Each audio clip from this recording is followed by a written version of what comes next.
Afternoon, everyone, and welcome to this second in our six-part leadership development series on reimagining how you lead during and after a crisis.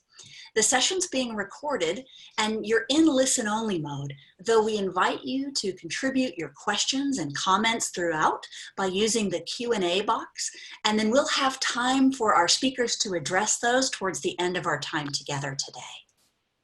This series is being offered by CTI. CTI is the Center for Transformation and Innovation.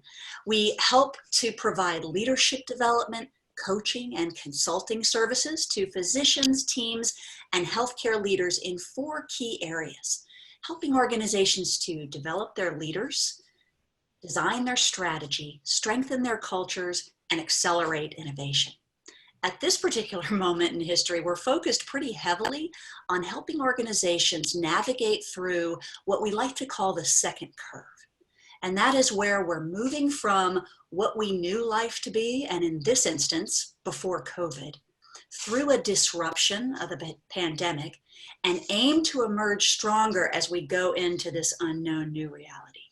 And a key step to that is taking the time to reflect and reimagine how we lead. So that's what we've been doing through this series. And we started last week looking at how to reimagine how we engage as leaders. And today we'll focus on reimagining how we build and nurture those key relationships that are essential to long-term success as a leader. The personal relationships, functional relationships, and strategic ones. And we'll look at how to build those relationships from a distance, given that so many of our interactions now occur in the digital space. I'm really excited to introduce our two presenters and thought leaders for this discussion today. The first is our host for this series and the CEO of CTI, Mr. Mo Kasti. Mo is the author of 2 books in the healthcare space, an innovator and entrepreneur who's founded 2 healthcare companies, and he was selected among thousands of people to be a part of Marshall Goldsmith's top 100 coaches and is the #1 healthcare coach in that space. He's a dedicated family man who enjoys soccer. Thank you so much, Mo Kasti, once again for joining us here today.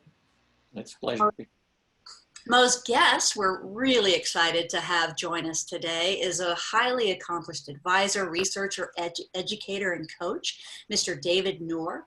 He focuses on innovative strategies to protect and create revenue streams and how to build and nurture those strategic relationships. He's currently writing his 11th book, has a young family, including dogs, and enjoys scouting and motorcycles. And thank you so much for your time and all that you contribute to this discussion today. Thank you for joining. Margie, good to be with you. Thank you so much. So with that, Mo, I will pass the baton to you and let you help us dive right into this exciting conversation today. Well, thanks, Margie. And David, I'm so glad you're here. And it's going to be a great conversation, especially around how do we reimagine relationships. It always starts with gratitude. And in these days, our gratitude to all the healthcare heroes out there that are getting up every morning and going and taking care of our loved one, and especially during this pandemic. And we've been working through trying to capture as many of those stories and being able to post them on the website, thehealthcareheroes.com. I encourage everybody to do their part by just either sharing their stories or going and looking at other people's stories and recognize them and give them a kudos, but we are always indebted. And that's why we dedicated this series for the healthcare heroes. And so as we go through and talk about the physician engagement in healthcare, and so important through this pandemic, we realize that physician leadership is so important. We discovered that one of the things that stop physician from being engaged or increases their level of burnout is the lack of deep relationships that's grounded with trust, mutual respect, and the psychological safety that we can bank on and really work through. And always been balanced through the coaching is, how do you balance between the task and taking care of your patient versus the relationship, not only with your patient, but with each other, so that we can help each other and further the care and improvement of our care system. Collaboration during this pandemic was critical, and we had strong relationship probably did better in caring for our patients. So in this discussion today, I wanted to revisit the aspects of what does it take to build on those relationships and reimagine the relationship. And Nour is one of my great friend, and he's an expert in this aspect of what he calls, and he trademarked this relationship economics. And there's aspect of we have to be very purposeful at managing and thinking and nurturing and developing and investing in your relationship, not just the business relationship, but our overall relationship. And I remember I was with him in Atlanta, and he made me kind of go through a pyramid and say, tell me who would you call at 2 a.m. in the morning? And that stuck with me. And so when we had this opportunity, I wanted to have him kind of guide us through the best practices. So thank you for being here, and look forward to a great conversation. So let's start with, what is the significance of relationship? And we know it's important, but what's the significance of it? Mo, thanks for having me. Good to be with you and your audience. On the next slide, I want to share with you, I'm having a lot of conversations with executives, and I'm reminded of, you play soccer, I've played soccer, my kid plays lacrosse. If any of our audience members have either played these dynamic games or have kids that play these games, most would agree on the next point that 90% of this game is played without the ball. One of the challenges in our market, our economy right now is none of us have the ball, right? None of us have control over kind of what happens. Yep. So the best players in those games are always thinking, where should I be? What should I be doing? What should I be thinking? How do I scan the market for what's happening and put myself, my team, and my organization in the best possible place to win?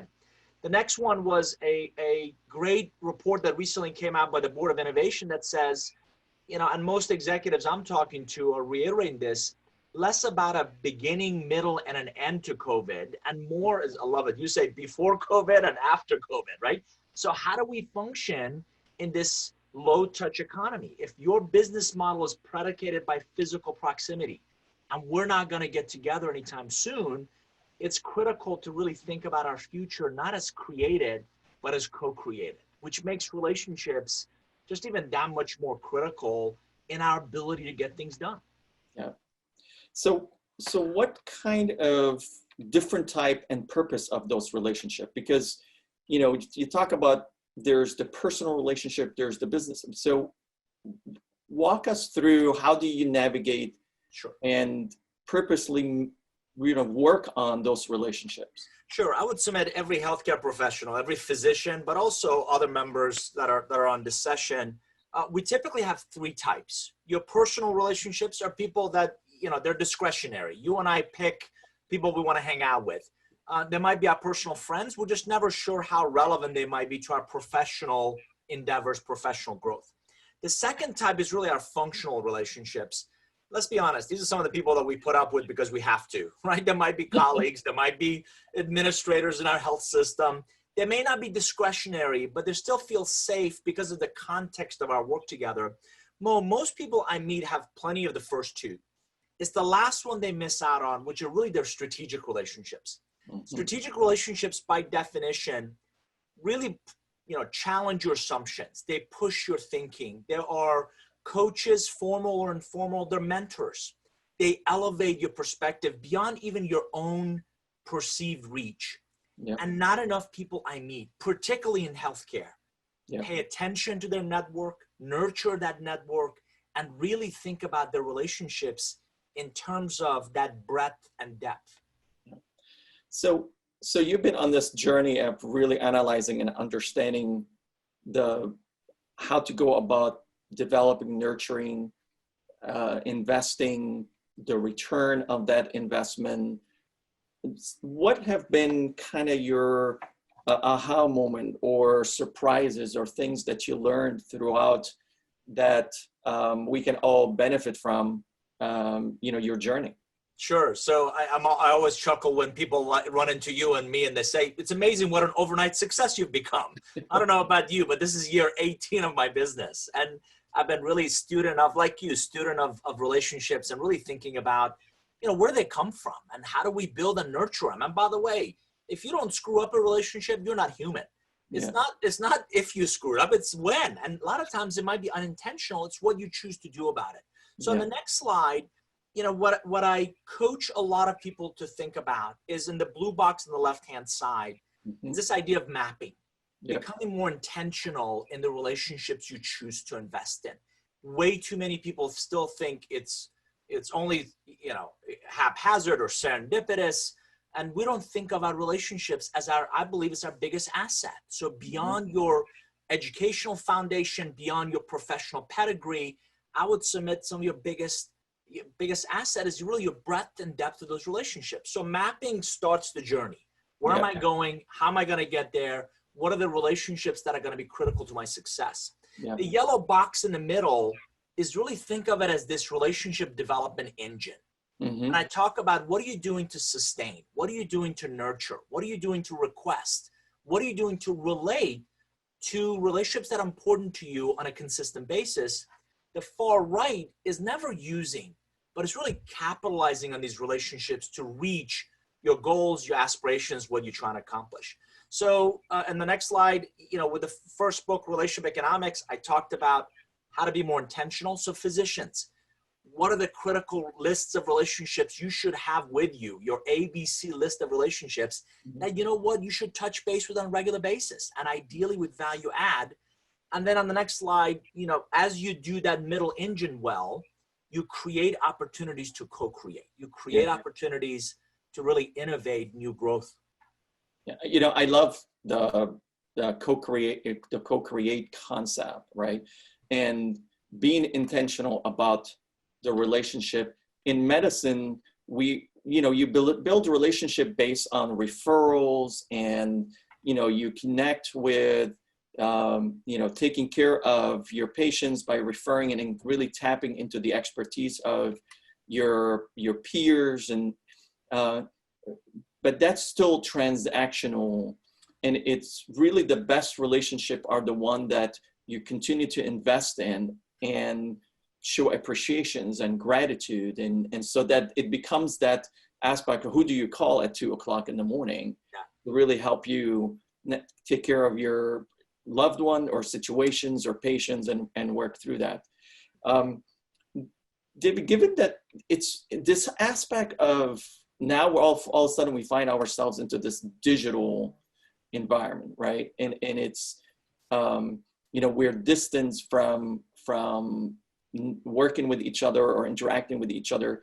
So what have you seen changes, or do we need to do differently for us to continue to use the digital medium but continue to invest in our relationships? No question. As human beings, number one, there's this tactile nature of touch that we desperately need. Yeah. And when we can't physically walk down our hospitals or our offices and see people in their offices, when we can't, I'm a hugger. You've been around me where I give you a hug. When you can't do that, you feel this void in our ability to engage others. So if we can't have lunch together, if we can't physically see each other, you're going to have to, again, be more intentional about trying to do some of those things digitally. So, and by the way, let me give your audience, I think a hybrid approach could actually still physically distant, could still be possible. So number one, like you, like many of our audience members, I'm having 8, 10, 12 of these Zoom sessions and meetings and one-on-ones a day.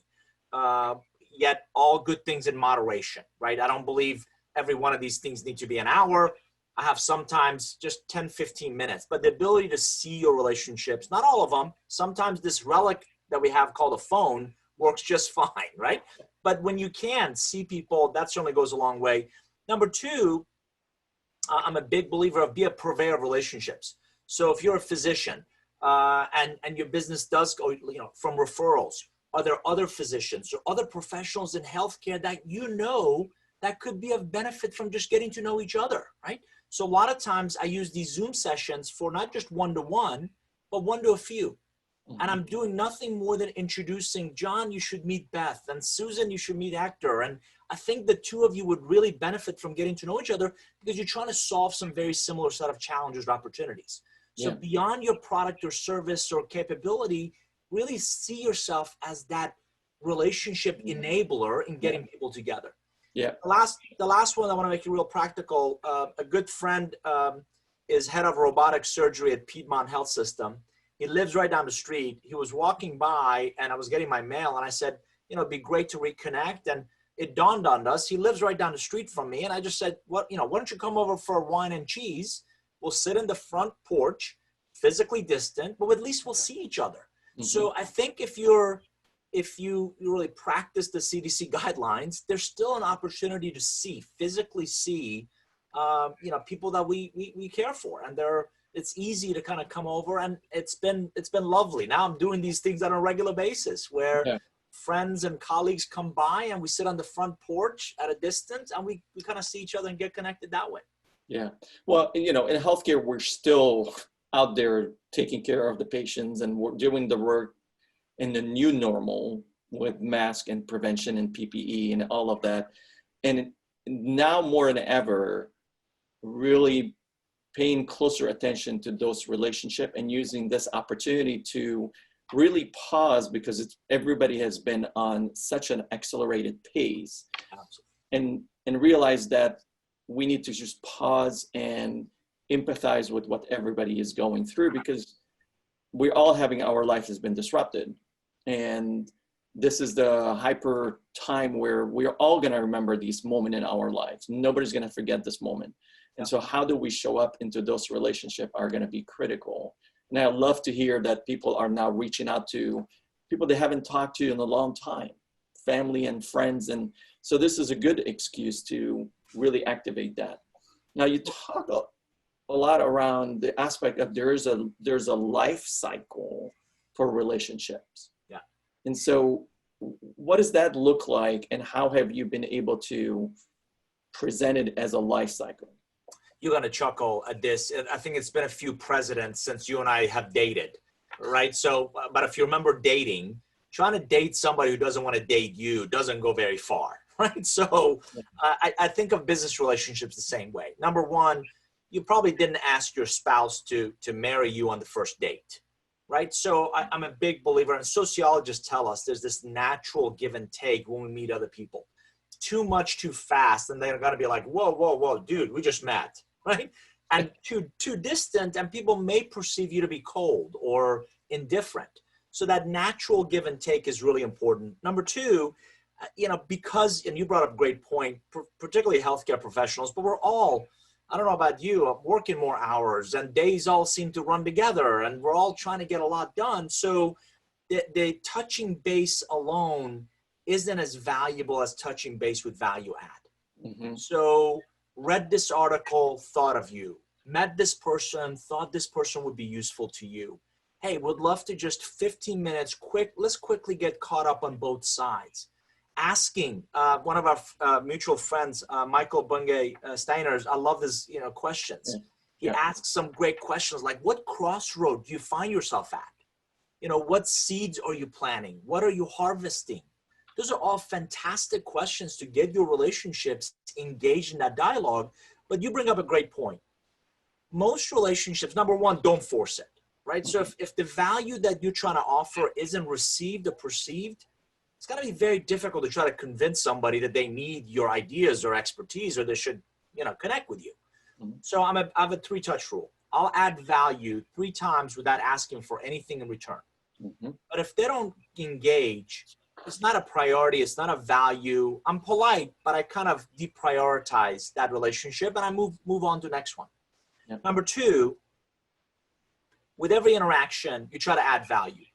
By the same token, I make an investment. I ask for a return on that investment. Number 3, some relationships, as they progress, it might have been transactional. You may have been, I'm working on an initiative. When the initiative's over, we don't really have that context or the reason to kind of stay in touch. Or, that particular problem we solved, and we kind of, unless you come up with the next context to work on, there really isn't a reason for us to come back together. So you said it exactly right. You have to create value. You have to create opportunities to engage, to influence, to invite them into that tent, to look for opportunities to collaborate. At some point, relationships do fade. relationships, think of friends in high school you and I are no longer in touch with or college, because our lives went very different directions. Yep. Can you reach back out and try to reignite them? Sure. For everybody, that feels really odd. Like, I haven't heard from you in years. What, what do you want, right? That's most people, what they're thinking.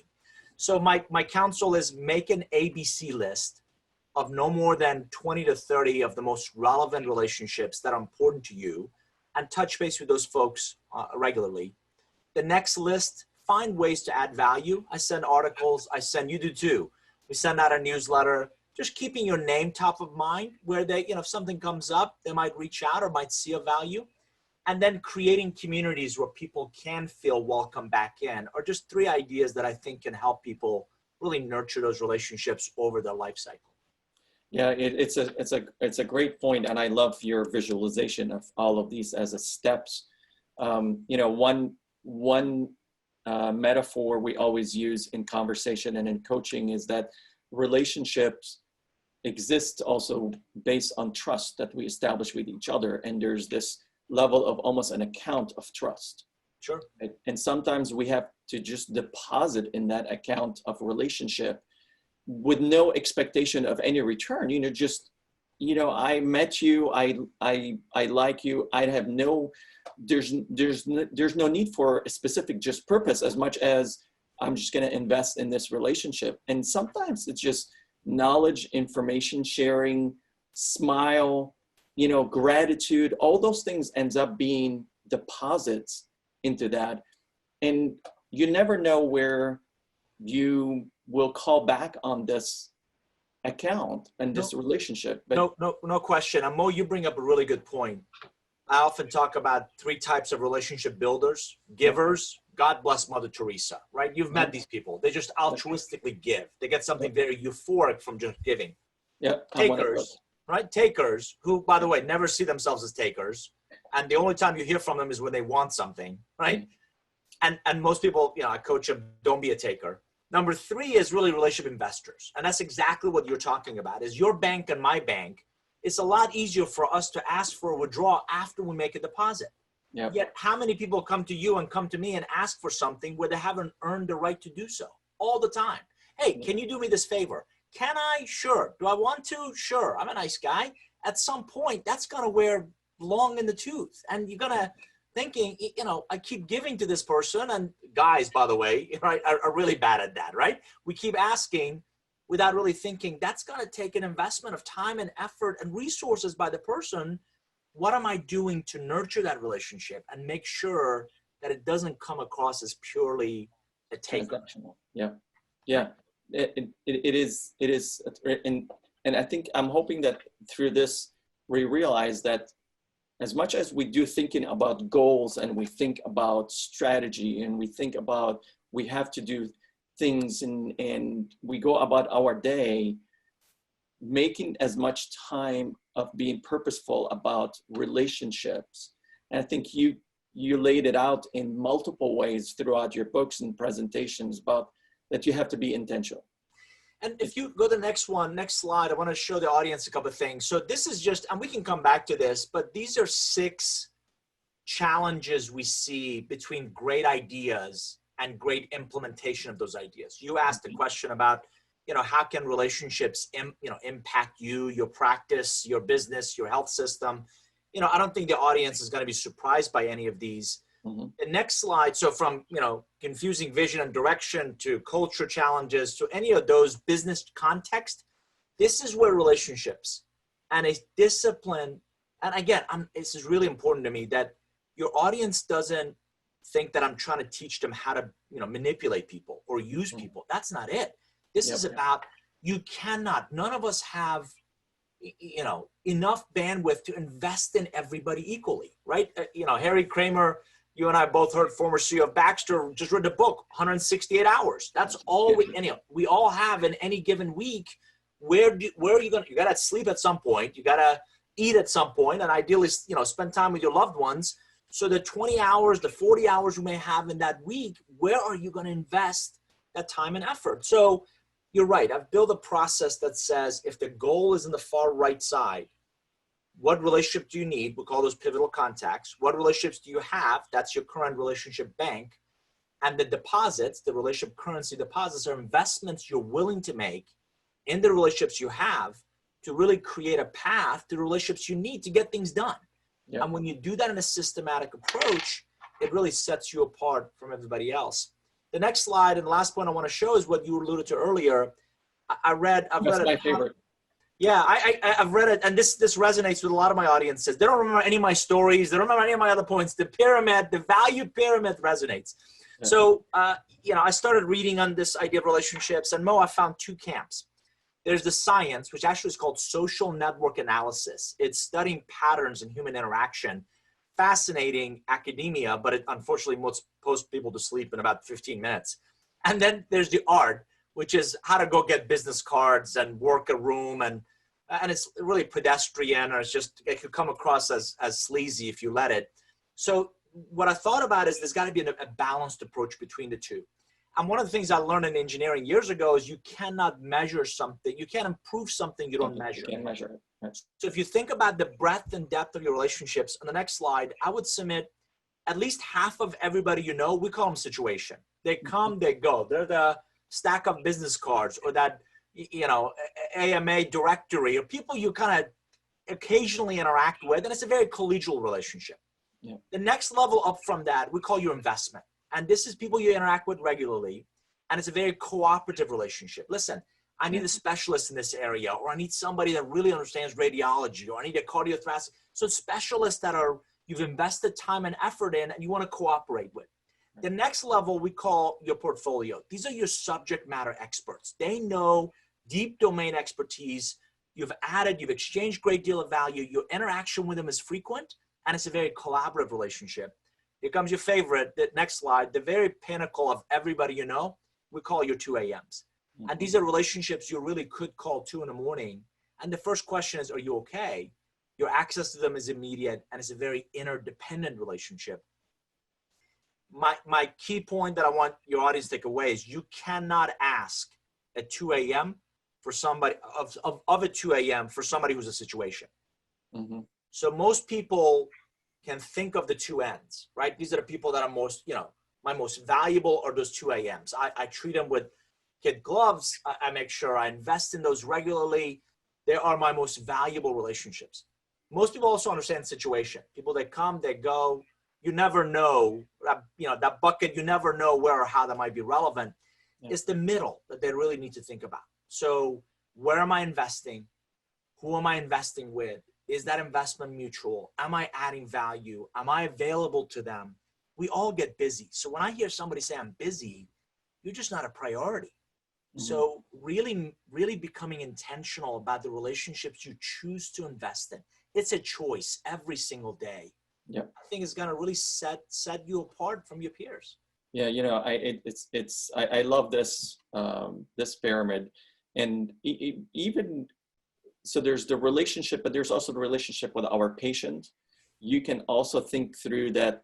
There's patients that are going to be in and out, and I think as we expand telehealth, there's going to be a lot of transactional, situational contact, but it's the builder of the relationships with our patients that even though they can go access things, but they want to still see you because there's that investment, you care for them, you work, and you become the 2 a.m.ers for them in that aspect, because you also have invested in showing care and empathy and knowing them and who they are and what are they dealing with. And that's healthcare is such all about the relationship. And it's an aspect of really thinking about it from that we are here to be purposeful about it. And I'm hoping through this is that we reimagine how we approach relationship and not leave it for chance. Yeah, I've been with the same GP for 23 years. Him and his wife have been to our home. Early on, I said, listen, I'm on the road a couple 100 days a year. I may not physically be able to come see you. Can I text you if I need it? And he said, absolutely. And beyond going in and seeing them for, by the way, I also invest time to go in for the annual physical checkups and how are you? And good to see you. And we've introduced relationships to each other. Yeah. And that's my physician, right? So I know physicians are capable of. Unfortunately, Mo, this isn't taught in medical school, right? This isn't taught when you join a practice or join a health system. Yep. And most physicians I meet still heavily rely on their educational foundation, their professional pedigree, their competencies, their licensing, and all of that. I don't want to take anything away from that. That is all fantastic, but you know what? That's all table stakes. So building and nurturing a strong portfolio of relationships beyond those professional competencies and capabilities, again, are going to set you apart from your peers. Yeah, and that is with the patients. That's with the patients. That's with the, I love your opening comment about the ecosystem, right? Really, understanding that ecosystem is critical. Yeah. So we're at the 30-minute mark, and the way we design these things so that for our listeners, they have the time to consume this. But this is where we move into more also question and answer. So I will ask the audience to type in your questions. Margie is fielding that while we continue the conversation. And so, one of the aspects that critical, I know you need to, you referred to it, is that, when you have an idea, you can expand the ideas much more powerfully because you have good relationships and connections. So you become even more innovative around it. And so can we touch a little bit about the connection between innovations and relationships and the power of that? Sure. So the Dyson example is a viable one where, most people know Dyson, the brand, as the vacuum cleaner or the hand dryers. And I would submit their core competency is engineering and product development and product design, if not reverse engineering. So on the next slide, you'll see, they take a vacuum and here's all the parts, and they always look for different interesting ways. So on the next slide, I was fascinated that, when this global pandemic quickly hit, they didn't want to shut their factories down. They leveraged their relationships in healthcare to quickly design. And Mo, I'm talking within 10 days, design, start taking orders for, start shipping. On the next page, you see it, on the next slide, you see images of it, this gorgeous new ventilator.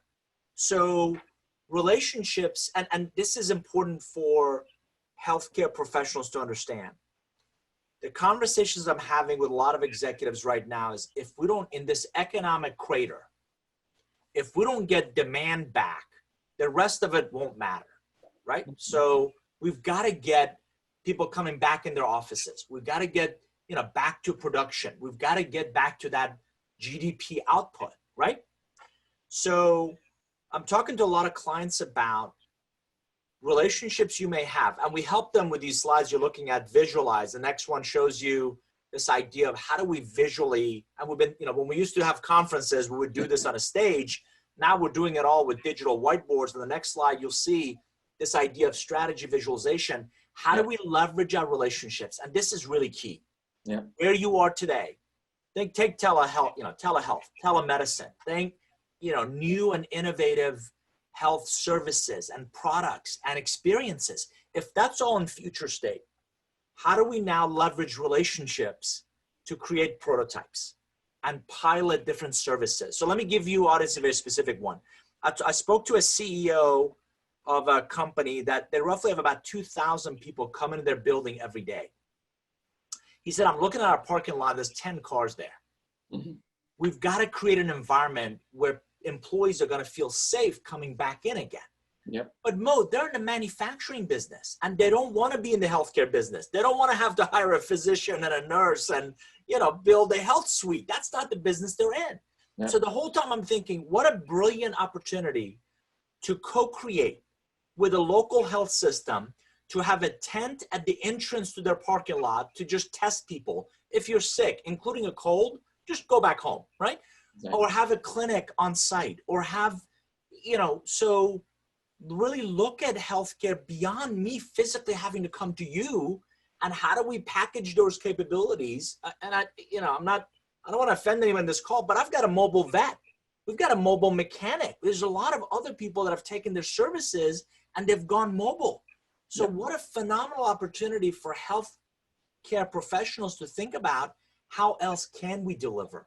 How else can we engage where our capabilities are going to meet potentially new value opportunities. Yeah, no, it's exactly that. Actually, one of our partner with Advent Health in Orlando, they partner with Disney, and then so now Disney Spring, that's the only one that's open right now. You walk in through one entrance, you see Advent Health providers, they're checking your temperature. If you need help, then and right there, and that's the partnership. Across the country, you're seeing that. And all this pandemic is the aspect of, let's not just focus on, let's just reactivate to go to the old normal, but really innovate and rethink the way we do things, the way we deliver care, the way we build relationship with each other. And that was, today's conversations about how do you rethink those relationships and connect and continue to invest in that. And let's not waste a good crisis. You and I have teenagers, and I'm telling you, I think this next generation is forcing all of us to think very differently about healthcare. So my college-bound daughter, right, gets pink eye, and she's been going to the same pediatrician for a whole bunch of years. And I said, well, we got to go make an appointment, and we got to take you in. And I kid you not, her response, why? Well, what do you mean what? Why can't I just use, I FaceTime with all my friends. Why couldn't I FaceTime her pediatrician? Yeah. And she knows us, she knows our family. They did that. She sends in an e-script. We have CVS, deliver it. So she got that care without ever leaving the house, right? So, again, for the health systems to expect all of us to still come to you, I think there's an opportunity there to rethink, reimagine, reinvent that delivery of care still at a very high quality, and certainly lower cost, better patient experience, all these things that I think are going to spring from really new and innovative relationships. That's awesome. I'm looking at comment from Dr. Callahan, who's in your town. So his idea is the local hospital had tremendous success during the COVID with amazing recovery, teamwork, healthcare hero rising up in our organization. My idea is to celebrate with Healthcare Hero Banquet when COVID is over. Celebrate the victories, award, bring back the patients and tell their stories, connect on a deeper aspect. And so then it really, so his question is that beneficial? Are you kidding me? You and I have talked about this, right? So physicians, most physicians we meet, most health, incredibly brilliant, incredibly competent people, god awful at tooting their own horns. I have a mentor who says, if you don't toot your own horn, there's no music. Mm-hmm. And if you're not capturing these case studies, if you're not capturing these success stories, and if you don't create awareness for them, love the Healthcare Heroes Banquet, love all the amazing things that are happening in our health system every single day, that for whatever reason we don't talk about. And I've never understood that. So why aren't the CMO roles as prevalent and as, if you think of any corporate environment, the marketing engine, the marketing function gets resources, and they get, they have budgets and they, create all kinds of promotions. I just don't see that from an individual physician to physician groups to health systems doing as consistent a job, really sharing their success and their examples of how the difference they're making. Yeah, no, love it. Love the idea. I think it's, and if there's anything we can do to support that, promoting that, but that's exactly, the aspect of continuing to build relationship with each other. Everybody pulled in to help, and we're not done. And the good reminder is we're not done. I love when COVID is over, or, in parentheses, because that's, we're still working through that. And so, Margie, any other questions that the audience brought up that we can? And Mo, while Margie's looking at that, just had a thought about Dr. Callan asking, how do we maximize it? You need to think about relationships. You need to think about events similar to a theater act of before, during, and after. How do we create awareness for it before? how do we really get the word out and really activate this army of people that are fans of our, area of expertise, or our hospital, health system, or cancer center, or whatever we're doing, to really likewise get out and talk about it. And then afterwards, don't think of marketing, don't think of relationship as an event, right? It needs to really think of it as a process. How do we continue to engage, continue to update, and again, continue to get the word out? First of all, I just want to say thank you both again. What an insightful and meaningful conversation this has been. Here's one question that has come up. In a typical work week, what percentage of time would you recommend dedicating solely to relationship building? Margie, that's a great question, and it comes up inevitably all the time. Here's my response. If you think of relationship building, and I'm saying this respectfully, as yet something else you have to do, you're never really going to get good at it. Conversely, and I talk about that as the patch in the fabric, right? Versus if you begin to integrate it into almost everything you do. So compare and contrast the patch in the fabric with the dye in the fabric. The dye permeates through the fabric. The dye defines the fabric. So if you lead with the relationship, if you think about that relationship early and often, it's amazing the success you'll see. Now, if you are going to ask me what percentage of your time, invest what you can. For some people, that's 15 minutes a day. Great. 15 minutes of quality time of just, I'm going to do nothing but reach out to, for me, it was a number. So when the pandemic set, it really kicked in, I said, you know what, I'm not traveling. I'm going to make it a point to reach out to a minimum of 5 people every day. And I'm just going to call and say, I'm thinking of you. How are you doing? What's going on? What are you seeing? What are you hearing? And it's amazing the rich conversation you can have. If that's one person a day for you, great. The key with this is consistency, not just creativity. So I'd rather you touch one person every day versus, 5 people this week and then nobody for the next month, right? Because you got busy. And I think that consistency will really drive the results you're after. Yeah, that consistency was great. And so here's my challenge to everyone. We all have all our contacts on our mobile devices. And so my challenge is, at the end of this call, look through your contact, pick 2 or 3 people and either call them or text them. And exactly what you said is, hey, look, I'm thinking of you. I care about you. How are you doing? And that aspect of the deposit of, or I'm thankful for you, or, and so this aspect of gratitude is a deposit. It's just showing care and building that aspect of connecting. If I'm on the receiving end and I get, your call, your text, I have a big smile on my face of, hey, somebody thought of me.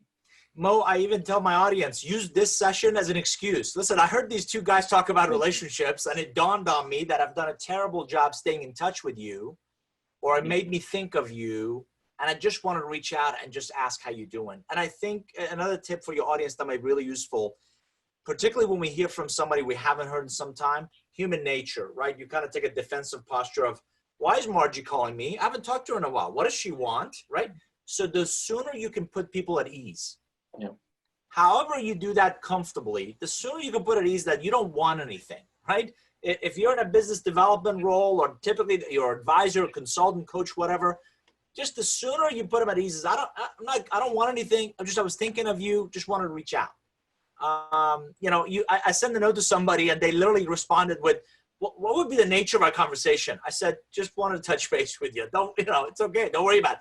And just people are guarded. People, especially if they haven't heard something, from you in a while, their perception is you're calling because you want something. Mm-hmm. So the sooner you put them at ease, the easier that gets. And make sure, I also tell people, this is not the time to sell. This is not the time to sell yourself or your product, your services. Focus on solving problems. Focus on solving, adding value. And those who get it, those who see that you really have authentic and general, their best interest at heart will seek you out.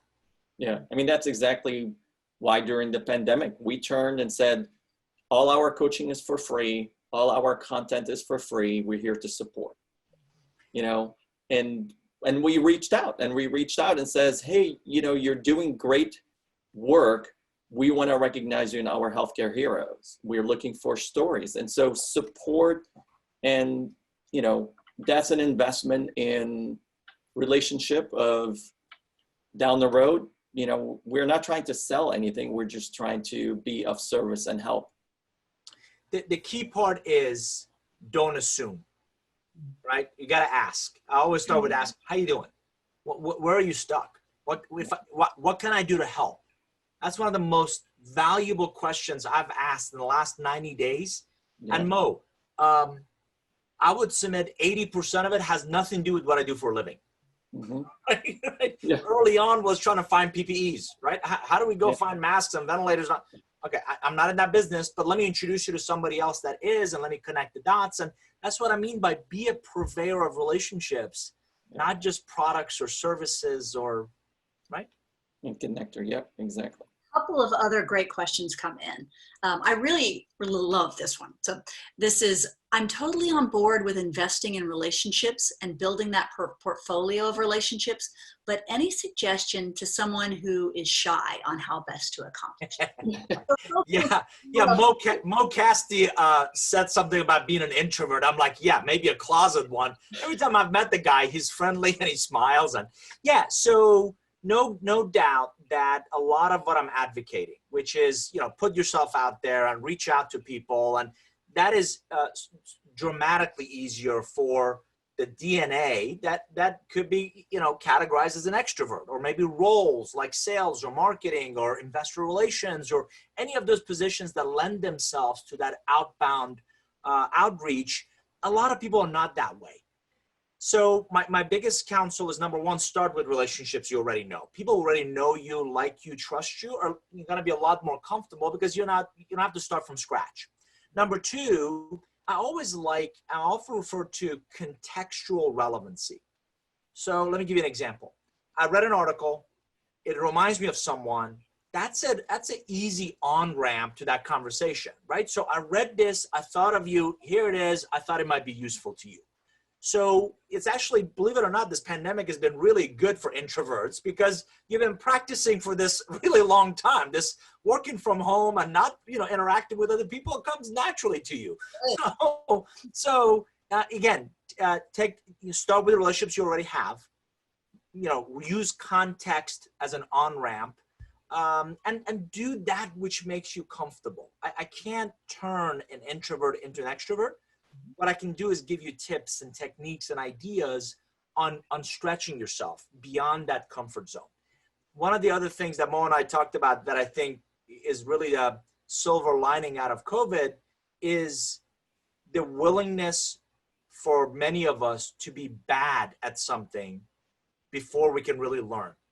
So digital interactions for many of us were, you know, a luxury. Guess what? You know, 94 days ago to be exact, it just became a necessity. So if this isn't comfortable to you, right, early on, you're going to be really bad at it. And that's okay. Most people are going to be, you know, much more forgiving. And, you know, my audio doesn't work, or my video looks terrible, or the lighting is behind me, so I look like I'm in the witness protection program. It's okay. You kind of learn and you adapt and you kind of get better at it. But willingness to be bad at something and stretching yourself is what's going to really be the impetus for that personal and professional growth. Yeah. Let me add to that. It is, believe it or not, yes, I consider myself an introvert because I have to work at it, and we can turn something that we're not comfortable into something that is an opening conversation, right?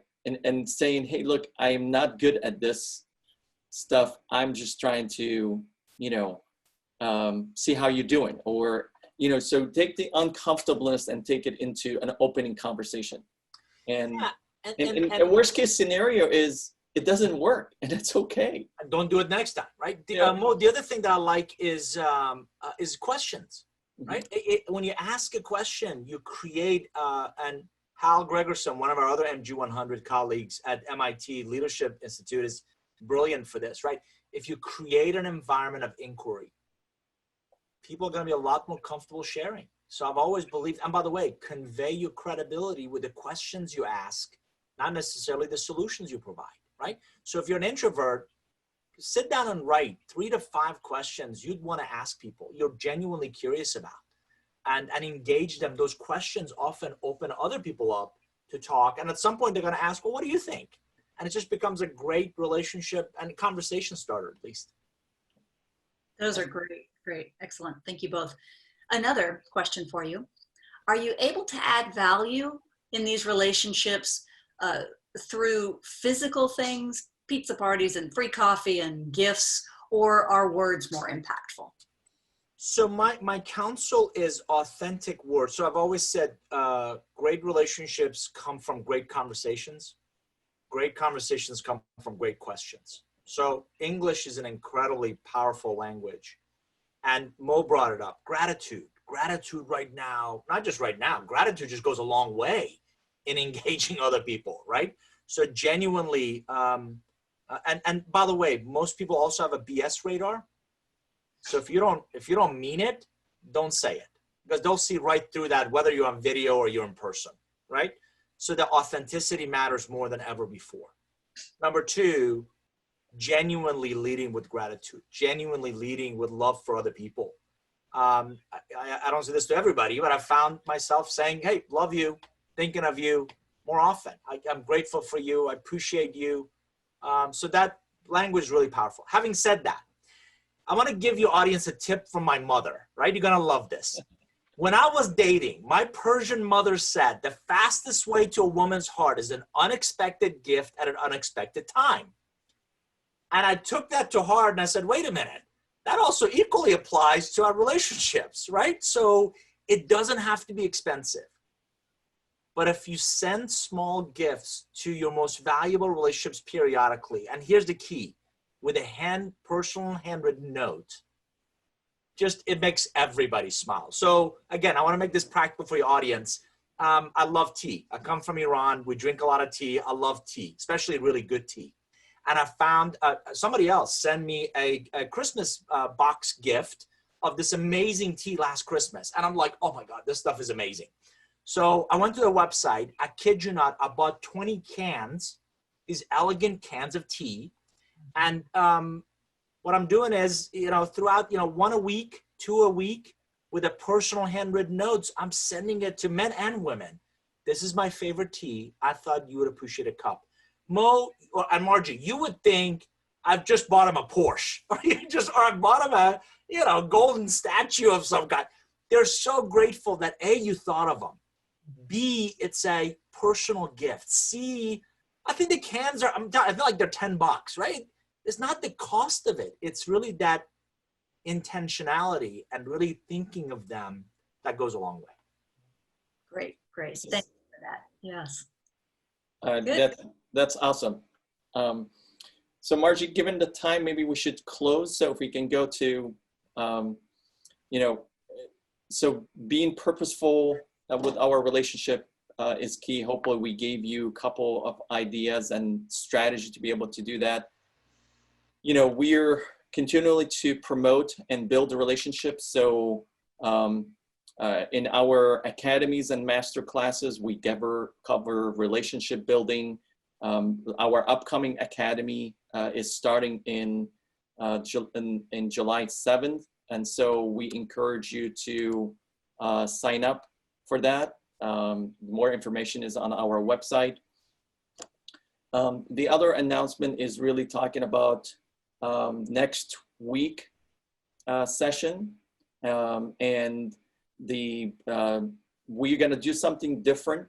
We're going to do more of an open mic listening conversation. So the audience become really the presenter, and we really are genuinely interested in learning more about what are your challenges, what are your successes, what are the things that you're working through, and it's us turning ourselves into the learner in this situation and really understanding what you're working through. So Margie launched a quick poll and seeing if you're interested in next week listening session. We'd love to have you While they're taking that time, I'll just say again, a big thanks to both of you today. And I know I say this on behalf of everyone that joined us. It was a very insightful and timely and meaningful conversation, and really appreciate your insights. And thank you to everybody that's joined us today as well. We really value your engagement and participation as we continue these conversations.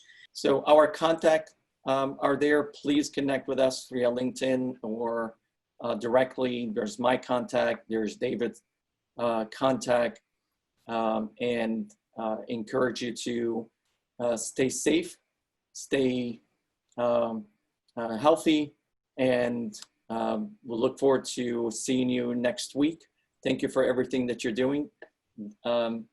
David, you've been an awesome partner through this. Thank you for being part of this, and I can see our mutual relationship is paying off tremendously. So thank you for being part of this, and look forward to working with you on an ongoing basis. So with everyone.